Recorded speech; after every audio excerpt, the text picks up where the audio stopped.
do'stlar, 2022-yil adashmasam kirib kelgan Onyxlar bor mana shu yerda. Sergeli Index bozorida turibdi.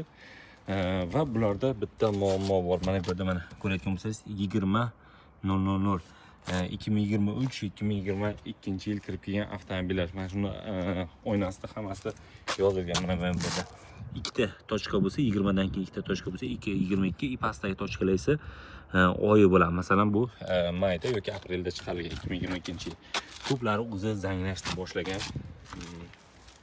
Mana bu yerda qaranglar. Nima problemasi bo'lishi mumkin? Mana amortizatori ko'rinyaptimi, yo'qmi? Zanglab ketgan Onyxlar. Balonlari lekin yaxshi turibdi. Kim qancha vaqtdan beri bular sotilgani yo'q.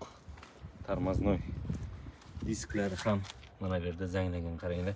Ichi ham orqasida zanglagan. Bu yerda Honda Cradle'lar, menimcha bularni bilmadim.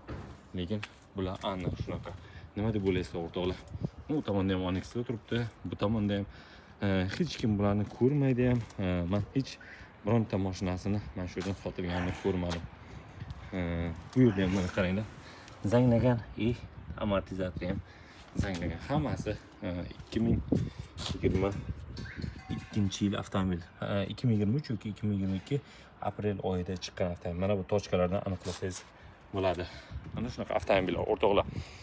Agar harakat qilaman, buni egasini topib narxlarini so'rashga Telegram kanaliga podpiska bo'lib qo'ysangiz, birdaniga chiqarib yuboramiz. Agar arzon bo'lsa, birdaniga chiqarib yuboramiz.